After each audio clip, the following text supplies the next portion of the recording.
अस्सलाम वालेकुम friends, smart travel and visa guide channel में खुशामदीद। आज हम यूनान के हवाले से कुछ लेटेस्ट अपडेट डेवलपमेंट शेयर करते हैं। बहुत से लोग एक प्रैक्टिस को यूज कर रहे हैं कि अपने मालिक को और जो वहां पे जो लायर है, वकील है, उसको पाकिस्तान बुला रहे हैं और उनको एम्बेसी भेज रहे हैं और एम्बेसी में भेजने के बाद वहां पे कम्युनिकेट करने के बाद फिर वीजा प्रोसेसिंग करवा रहे हैं। क्या ऐसी प्रैक्टिस करने से या ऐसा तरीकाकार अपनाने से वीजा रेशो में बेहतरी आई है? और दूसरे नंबर पे हम बात करते हैं कि वीजा प्रोसेसिंग एम्बेसी की स्लो हो चुकी है। पहले जो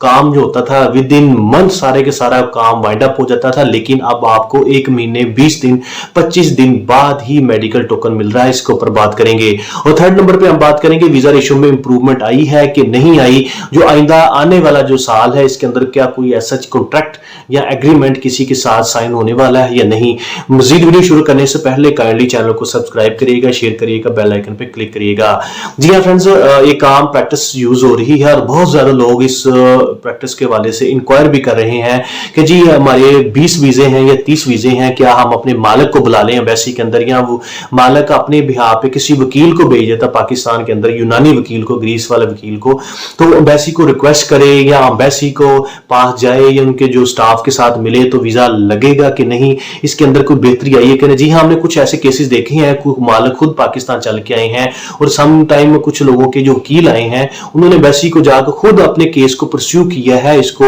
लड़ा है कि जी हमारे इतने वर्कर हमने ऑलरेडी भेजे हैं, उनके इतने लोगों के वीजे लगे हैं, इतने के रिफ्यूज हुए हैं, क्या वजह है, और हमारे जो आइंदा आने वाले जो नए पाइपलाइन के अंदर वर्कर हैं इनको आप वीजे ग्रांट करें। जी एम्बेसी ने ये नहीं 100% उनकी बात को फॉलो किया है, उनकी बात को मंजूर किया है या उनकी बात के ऊपर ही सभी को सभी वीजे ग्रांट कर दिए हैं, लेकिन उसके अंदर बेहतरी जरूर आई है क्योंकि एम्बेसी को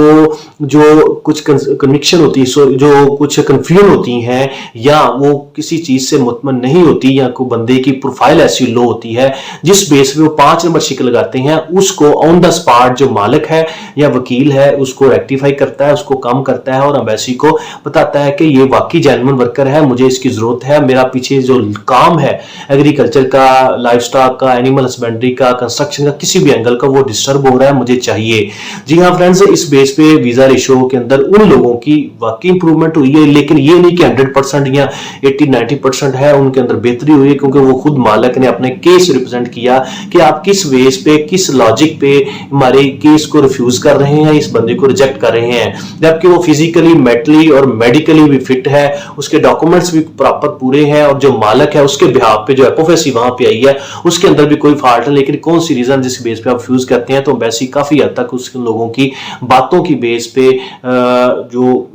बेस पे उनको वीजा ग्रांट भी की है। लेकिन ये बात भी अंडरस्टूड है, ये क्लियर है कि एम्बेसीज जो होती हैं अपने कंट्रीज की जो फॉरेन पॉलिसीज होती हैं या इमिग्रेशन रूल्स होती हैं उन्हीं को फॉलो करती हैं, उनकी जो स्ट्रेटजी होती है वो एक ही होती है। चाहे एक कंट्री है उसकी स्ट्रेटजी, इसकी पॉलिसीज एक हैं, लेकिन जितने भी कंट्रीज हैं उसके अंदर एम्बेसी होती हैं, उन्होंने उसी अपने कंट्रीज की फॉरेन पॉलिसीज को ही फॉलो करना होता है ये। और दूसरे नंबर पे जो अब आजकल जो प्रोसेसिंग टाइम चल रहा है वो कंपैरेटिवली पिछले जो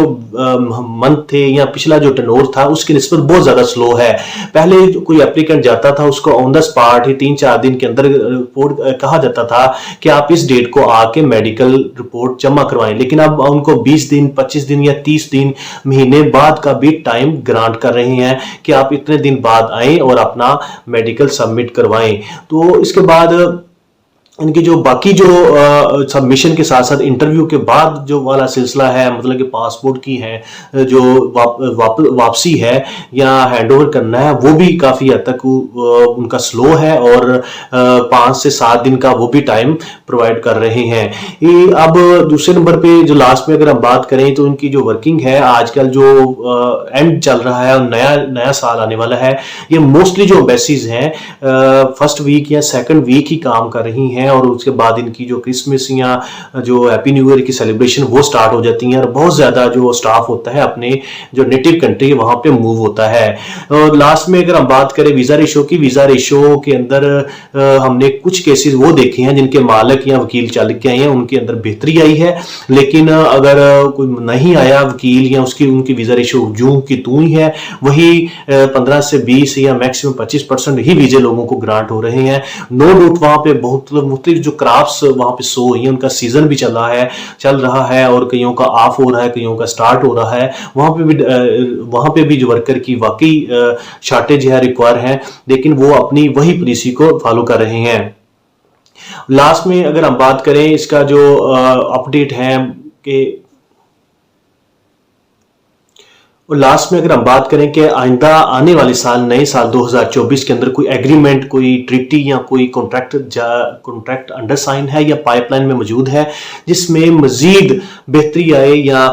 पाकिस्तानियों को ज़्यादा से ज़्यादा वीज़े ग्रांट हो, इसके अंदर कोई सच कोई कॉन्ट्रैक्ट या कोई ऑफिशियली अनाउंसमेंट नहीं है, ना पाकिस्तान साइड से ना किसी दूसरी यूनान की साइड से। सो होप्स हो कि कुछ ना कुछ आइंदा आने वाले दिनों के अंदर कोई नई गवर्नमेंट हो या उसकी बेस पे कोई केस को, पाकिस्तानी केस को या इनकी आवाज़ को वहाँ पे